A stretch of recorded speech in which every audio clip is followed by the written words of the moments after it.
Hello and welcome to my weekly video blog, and today on Vogel Talks Menopause I'm going to be talking about 6 food mistakes you might be making in the menopause that can have an impact on your symptoms. Now if you like my tips and advice, then please subscribe and remember to hit the bell icon so you can be reminded every week when new videos come out. We know food itself, we know the types of food that you eat during the menopause are very important, either for stabilizing your symptoms, or there are foods that can make everything worse. But how you manage your diet can be just as important as the foods that you're eating. So I'm going to have a look at that side of things today. So number 1 is that you may be missing meals and you may be having long gaps in between eating. The problem with the menopause and the perimenopause, when our hormones start to change, that very often this impacts on our blood sugar control.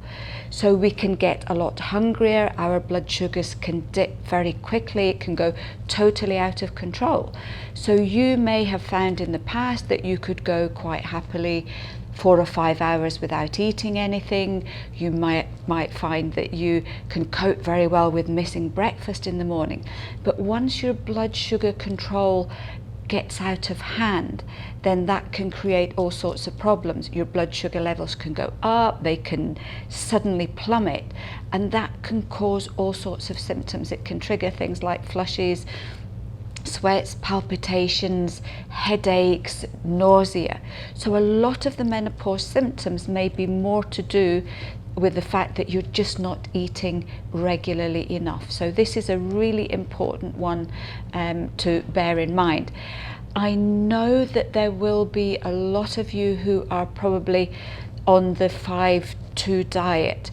So this is a diet where 2 days a week you're on a very restrictive calorie intake.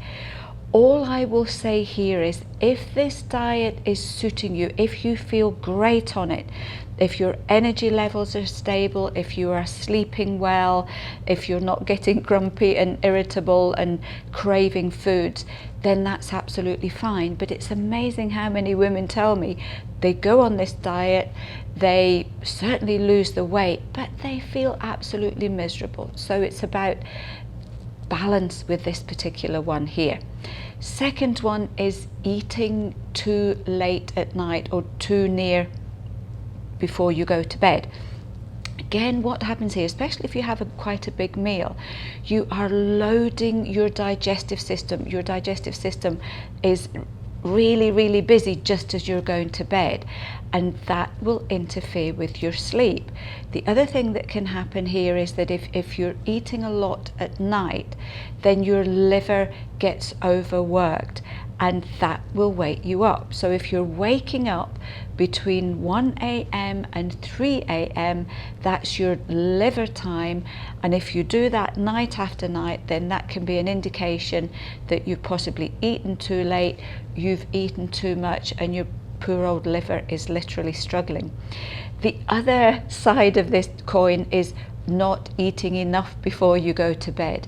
And we know that if you have a meal early on and don't have an evening snack, your blood sugar levels during the night can get too low.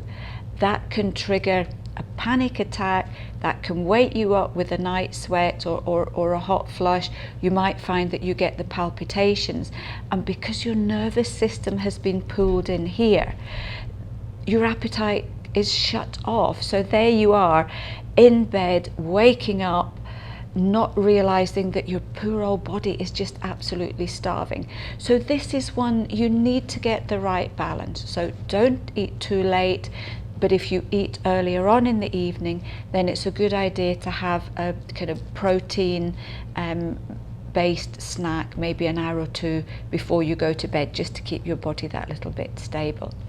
Number 3 is not understanding the impact that certain foods can have on our symptoms. So it's the usual culprits, unfortunately. So it's your things like your caffeine, it's your dairy, alcohol, spicy foods, and high salt and high sugar foods. These ones can maybe within an hour or two of taking them, and certainly a lot sooner with caffeine, can rev up your nervous system, and that will trigger things again like flushy sweats, headaches, palpitations, and nausea too. So if you find that you tend to get your symptoms maybe 1 to 2 hours after eating or drinking, then maybe look at what you're eating or drinking, and you might get a clue as to what's not the best thing to have at that particular time. Number 4 is having too restrictive a diet. And again, you know, many of you are wanting to maintain your weight or lose a little bit of weight, and of course, what do? We think, right, let's cut calories, let's cut fat, and we will be okay. Problem here in the menopause, that kind of diet, all that will happen is your metabolism will slow down, and you'll probably end up putting on weight. So again, here what happens is if you don't eat enough, then your blood sugars plummet. So we're going back again to number 1 here. Your blood sugar levels plummet. That will make you crave even more sweet things, and that in turn can lead to binge eating. So it's about getting the calorie balance right in your diet, and just making sure that you're having enough to eat and are maybe eating little and often, rather than having you know, just small meals and nothing in between.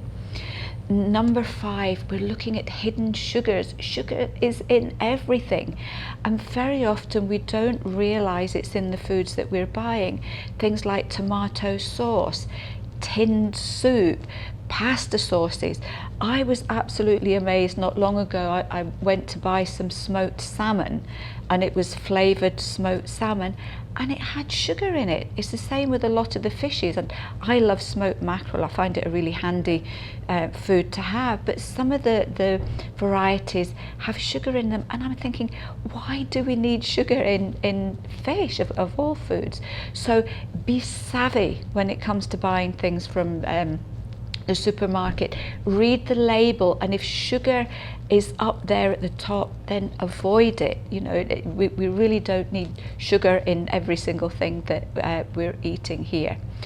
Number 6 is thinking that all fats are bad for us. Our body is in a state of confusion as it's going through the menopause, and one of the things it needs plenty of is fats. You need fat to make hormones. So here you are at a point when the body is desperately trying to hang on to all the hormones that it can find. You are depriving it of the very building blocks that it needs to keep your hormone level stable.